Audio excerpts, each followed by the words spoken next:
BWOne here from BWOne.com, and after Amazon announcements today, the question remains, is the Kindle Fire HD better than the Google Nexus 7 or the Apple iPad 3? So we're going to try and figure that out based on the specs and some of the things that we know about it yet. Obviously, we're going to have to wait to get them all in our hands to really make the true final verdict on that, but we can at least speculate for now. Let's talk about the Kindle Fire HD. There was a whole bunch of Kindles announced today, but we're going to really focus on the Kindle Fire HD. It comes in two different sizes. It's a 7-inch and an 8.9 inch. We're going to start off with the 7-inch, the 7-inch one. Comes with a 7-inch IPS display with a 1280 by 800 resolution.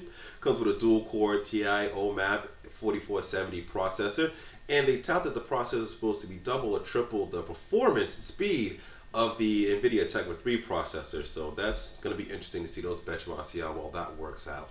It's going to have 16 or 32 gigabyte storage options. It's going to have a front-facing HD camera as well too. It's going to run Android as well, but it's going to have that Kindle Fire, what they're calling Kindle Fire OS on top of it. And a couple of new things in the Kindle Fire OS is that they're going to have Skype built into it already, and it's going to have a custom Facebook application as well. So it's pretty cool to hear a couple of those things in here with that. So that's pretty much sort of the hardware specs sort of with it. And weighs about 20 ounces, has about it's about 11 hours of battery life in the 7-inch version of it. No word on what the 8.9 inches for battery life just yet, but we'll get to that one in a second.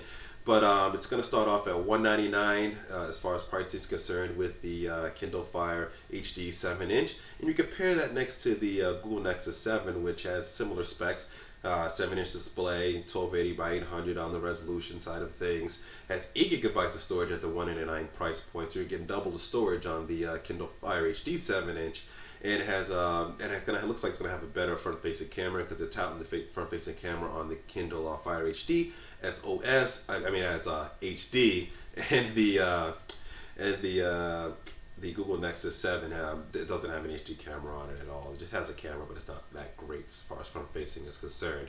And obviously the Google Nexus 7 has Android 4.1 Jelly Bean stock with it. You're going to get the latest versions of Android as that comes out. It's pretty much a stock, pure Google experience with that.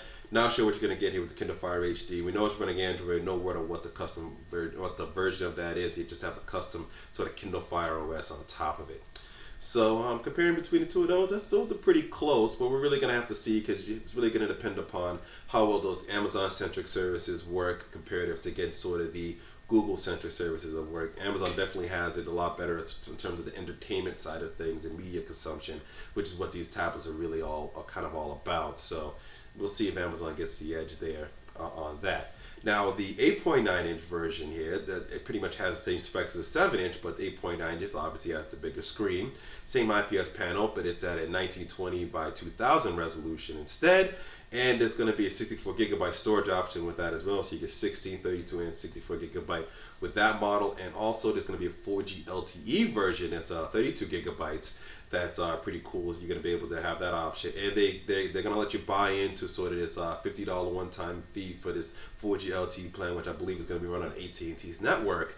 That'll give you 250 megabytes of data per month for a 12-month period, and it gives you, I believe, a $10 Amazon App Store credit as well too. And I believe, I'm not sure exactly, I think it's 50 gigabytes of Amazon Cloud storage. I'll have that in the notes on here on the side exactly what the storage is if I have that wrong. But be able to get that for a one-time fee for 12 months. So it's okay. The data is very crippling. 250 gigabytes on a 4G LTE plan is just really just not enough, especially when you really want to use it there. But we'll have to just see with that. Now just the Wi-Fi only versions of the 8.9 inch start off at $299, and the 4G LTE version starts off at $499 there.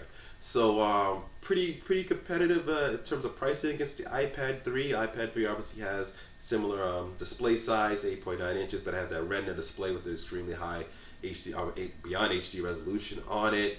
It's coming with iOS on there as well too, which is a very has a lot of applications with it. So it's a very good operating system on it that's got a lot of apps and things available for it. You kind of have Android on the Kindle Fire OS, but you're really reliant on sort of that custom UI there, and hopefully a lot of people develop for it. So it's going to be really interesting to see sort of how those two sort of battle against each other, because the pricing is definitely good on the Kindle Fire at 8.9 inch versus what you see out of the iPad. But we're just going to have to wait and see how all that turns out when we finally get these in hand.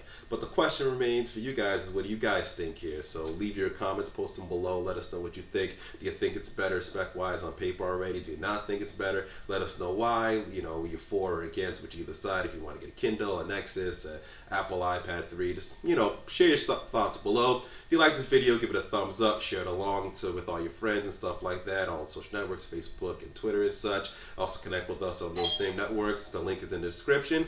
I gotta go get the doorbell, and always remember to live your tech world in high definition.